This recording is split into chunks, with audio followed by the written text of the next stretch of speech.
Innovation is driven by talent, vision, insights, and iteration. We are now seeing new innovations in creating funds to provide the financial blood flow to the startup community. Have you ever thought about how an early stage fund operates?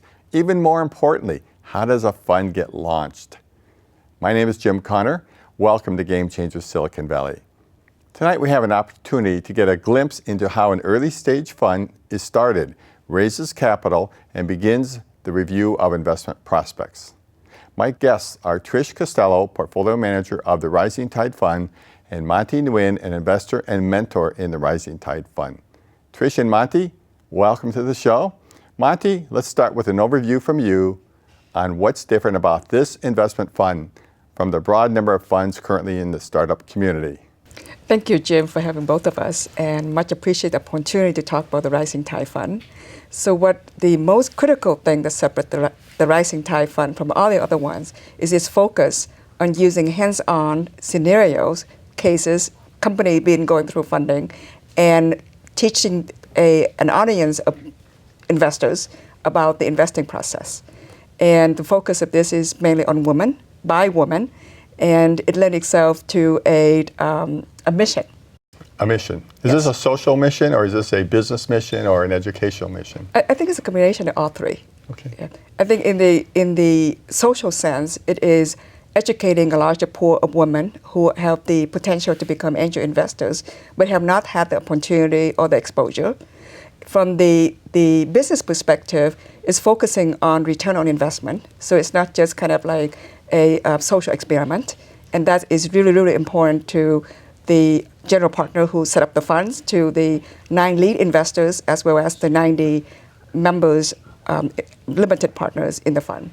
And I think altogether, the purpose here is to look at companies in different stages, the early one, the near exit one, and give the limited partners, the 90 women, a broad sense of perspective on the angel investing process. Mm-hmm. So now, Trish, you're the portfolio manager. The success of this fund is in your hands, I assume, and it sounds like it's a pretty broad and very deep challenge, if I can use that word. You're bringing in, if I understand it correctly, 90 individual women investors who are having a credit status. That's correct, Jim. Can you tell us a little bit about that process, how you're going to do that? Yes. And first let me say that that actually creating the Rising Tide Fund has been a really exciting innovation as funds go.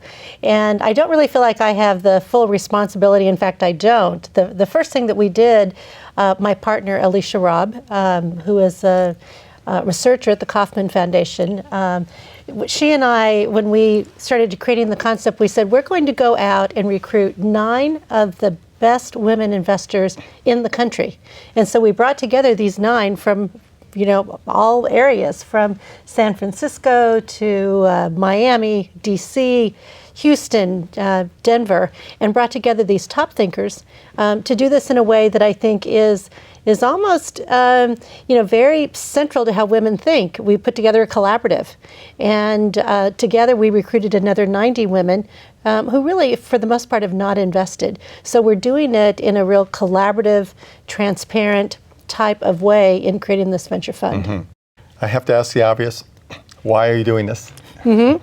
There must be a great reason, I'm sure. There is a great reason. And one of them is that there's been a major shift over the last 30 years. And women today actually own about half of the wealth in the U.S. Major, almost historical shift in having kind of equal access to wealth. But we don't usually invest. Only 0.5% of us have ever invested in an entrepreneurial company. And so if we don't start investing, then we don't have an ability to really have a say. We're not green lighting companies. And so it's really an opportunity for women to step up and be a part of this whole investing process. And truly, when you look at the $14 trillion of wealth that we control, the ability to put money to work is similar to what you would see in Sand Hill Road and other areas. Now, Monty, you're a member of 3 angel groups. You're extremely active. You're known as a strong deal lead, which has got its own challenges, where you are the lead investor who sets the term sheet, who goes and makes sure everybody behaves and follows the rules, and the company gets its docs together, and the investors get their money together, and we make this close. So you've got a great deal of experience. What led you to want to move into this unique area? I think that for me, there's a number of reasons. As an active angel investor, I have heard over time, just about every walk, every venue, about the need to recruit more women investors. So I find angel groups trying to recruit from the same pool of women. So I look at this as an opportunity where Trish and Alicia brought together the idea of how to enlarge that pool. With so many women who have the ability to invest, have not entered into an investing arena, how do you bring more people into the pond? So you can enlarge the pond instead of trying to fish from the same pond and try to recruit from the same set of women. So I think a tremendous amount of opportunity in that. And I think also for me, there's certain technology that are very, very much gender specific and also maybe generational specific. Aging fund is one of them. Women healthcare is another area. And I think that having a woman focus would help bring those things to market in a way where potentially, because of the lack of direct experience, it may not be as obvious to other type of investors. So altogether, I think it's an opportunity really to draw from the population of very talented women into a larger pool of angel investors and hopefully bring to market technology that could enhance the life of many people. We add something to that as well, Jim. Sure. I think one of the interesting things that we're talking about here as well is that 20 years ago there weren't that many consumer-facing companies that were venture-backed, and today over half of the companies that VCs back are consumer-facing. And who are those consumers? 85% of all consumers are women. And so the ability to really take these smart, connected women and bring them together in a fund adds real value to these consumer-facing companies. So it's not just that we have money and want to invest, it's that we can make markets for these companies and really jumpstart their success in the marketplace. I see your point. What you're really saying, I think, is that the women investors themselves have the feel for, will this product or this service get traction?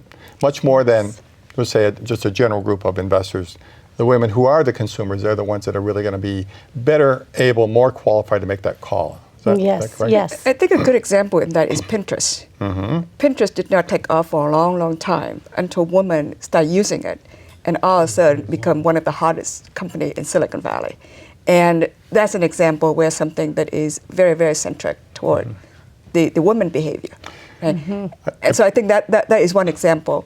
I think in a more significant sense here is, I reflect on my own personal experience. When I wanted to learn how to backpack, I signed up for a backpacking class. And then I have someone else help me organize backpacking trip. And then I go on backpacking trip before I go out on my own. And I think that perhaps because of the way we culturally raise girls, there tend to be that kind of hesitancy. And the purpose of the Rising Tide Fund here is to demonstrate, this is how deals are evaluated. This is how due diligence. This is what happened in the early stage company, a later stage company. And through that, get people to be comfortable with it and say, no, this is not anything different than what I have done. And I have the ability to do this and I can do it very well. So it's a collaborative, nurturing environment to make that happen. So you're going to basically take women, the 90 so who contribute to the fund, put them in a pool, 9 lead investors such as yourself, very experienced, take them through that process. And so some will be relatively easy deals, some will be tricky and a little bit difficult. Actually, almost all of them are a little bit difficult for some reason. But that's going to be the experience that you're going to take the women teams through. Yes. So one question I have is, does everybody invest in every deal, or are you going to segregate it by those who are invested in medical, life science and medical issues, or how's this going to work? Well, the Rising Tide Fund right now, in fact, we call it a Learn by Investing Fund. It is a fund, so all the money has been invested in the fund, and everyone goes in to each deal, just like you would see with a regular venture capital fund. What we're going to do, though, because we invest this full fund in 1 year, and we are going to be creating then what we call thematic funds so that people can continue to or they can invest individually, as a lot of angels do, or they can continue to choose every year to go into another fund around a certain specific area, like the Rising Tide Fund, or women's health, or green, or other areas. So, we think it could be an interesting collaborative model. So let's take the most positive, optimistic approach. You have a great year. Maybe get lucky a couple exits, nothing really happens in year one. And now through publicity and perhaps this television show, you have a lot of women coming to you saying, instead of 100, you've got 500 pounding on your door. Yes. Now what happens? That's the plan. The whole education undergirding of the Rising Tide Fund is a critical piece of this. And we're very fortunate that the Kauffman Foundation is actually partnering with us to create the education program and underwrite the education program for Portfolio and for the Rising Tide Fund. So I think in terms of the use of technology for this, it's also demonstrating how work in the future can be done too. So the 9 women are geographically dispersed.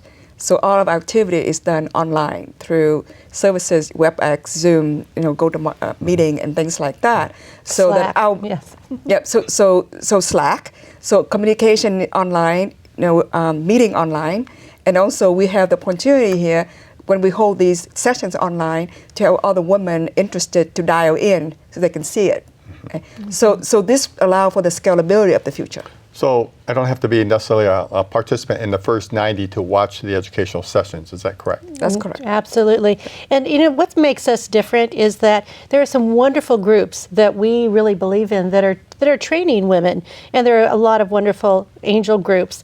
But we're trying and will transcend the geographic boundaries, and we're really creating new role models out there as well. So we're really looking, our goal is 250,000 women investing every year when we go up to full speed. 250,000 women investing in your fund. That's a pretty big fund. Is this something that you may take public as a result of this, or is this a charitable love of work? This is a series of funds. Okay. This is a series of funds, and actually we believe that the regulations in this world are changing, in this fintech world are changing so quickly that the structures that we're dealing with today are going to massively shift, and we'll be a part of that over the next 5 years. And take it public? Well, maybe so.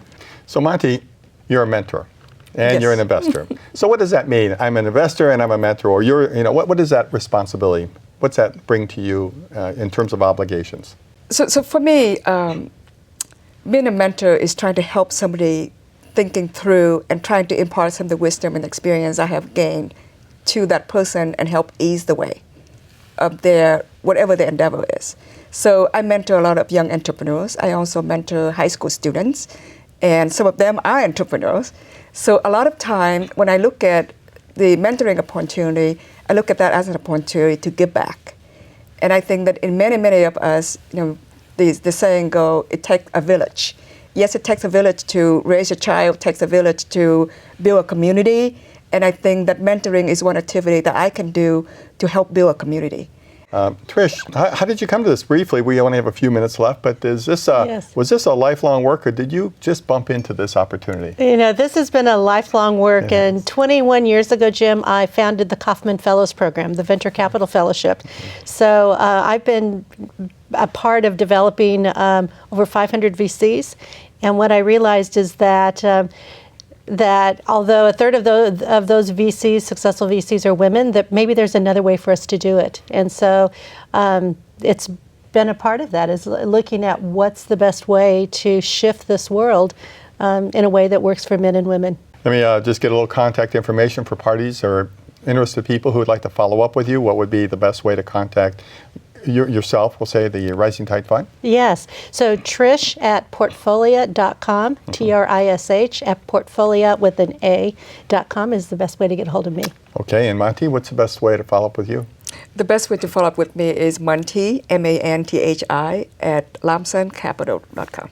Well, I got to tell you something. I really love the innovation you two are bringing, and your fund in general, but the idea and the concept of bringing to the angel community of accredited investors. And there's no question that if innovation is alive and just accomplishing tremendous results today in our society, creating so many jobs and making so many opportunities available to all people, it's a pretty horizontal opportunity for everybody. So I want to commend you, Trish, for your efforts and recognize that this is a lot of work and some risk involved. And Monty, it's great to see you with your background and your credibility and frankly your recognition factor being a mentor and investor in the fund. So I want to congratulate both of you and I wish you every success going forward. Well, thank you very much. Thank you, Jim. Thank you for joining us for this week's episode of Game Changer Silicon Valley. Each week, we'll address an area of innovation that may emerge as a game changer of tomorrow.